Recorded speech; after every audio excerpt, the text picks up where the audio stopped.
Welcome to reality. You're now on the Code of Mind channel. In the last few years, something strange has been happening. Everything seems to be in its place, but the feeling of reality keeps slipping.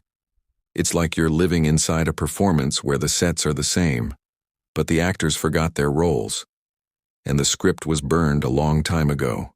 Maybe you've noticed that people's words are losing weight. Gestures feel empty. Actions don't match faces. You walk down the street and something doesn't add up. The world is slightly out of tune, like a poorly calibrated instrument. You don't catch it with logic.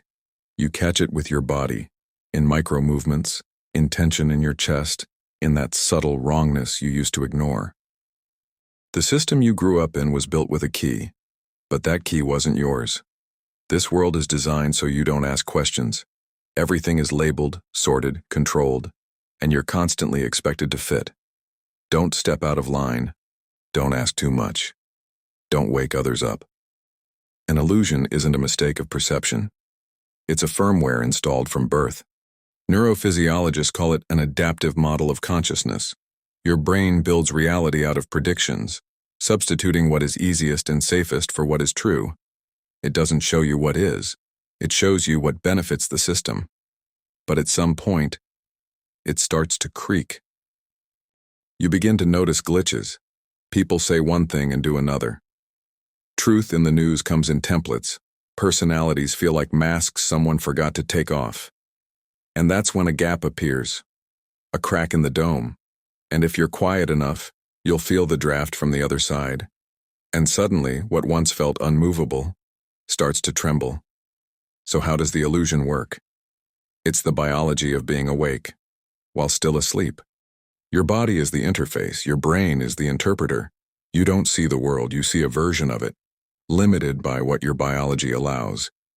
Every second, your brain receives millions of signals, but only a tiny fraction reaches awareness. The rest gets cut, ignored, suppressed. That's the filter. It protects you from overload, but it also blocks you from truth. You see a reality that's convenient for survival. Cognitive neuroscience has proven it. If something in your peripheral vision isn't important to your current task, your brain literally deletes it.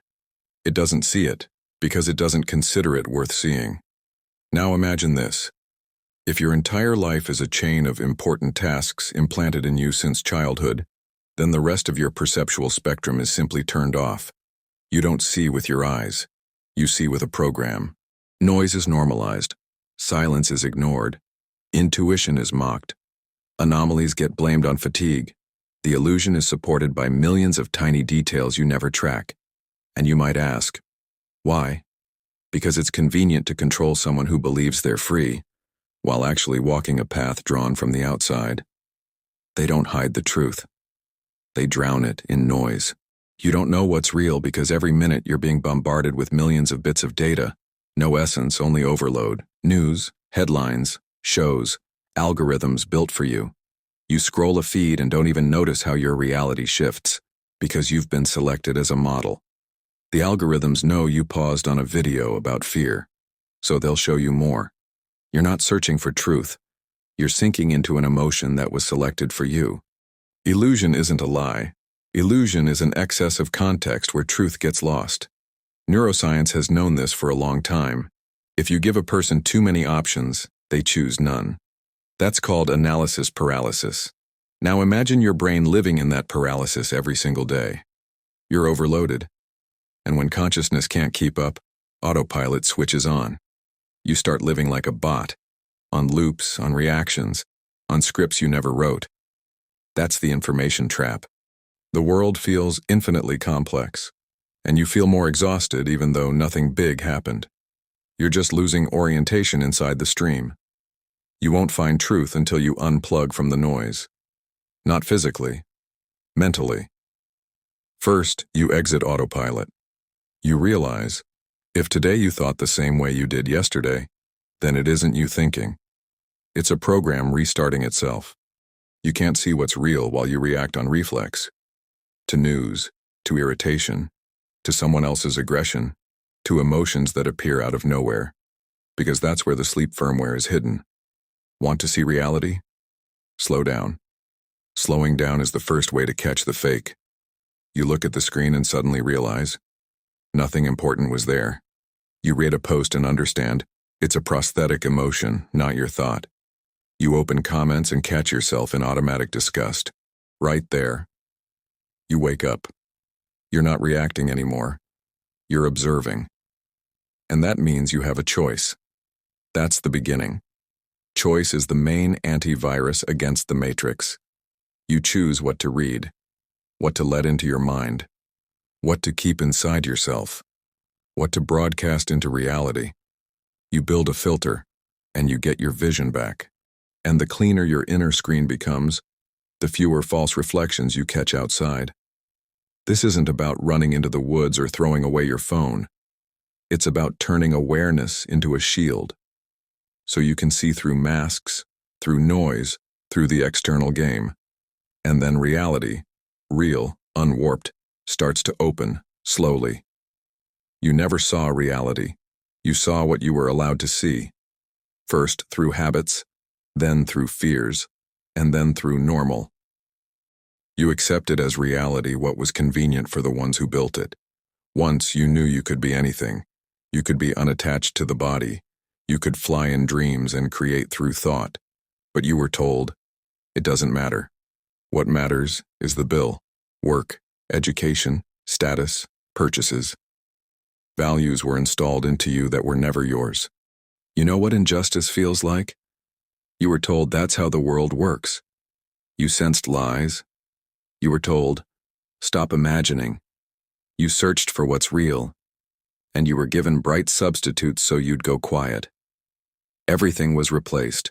Spontaneity with control, freedom with obligation, soul with a role, truth with convenience, vision with a screen.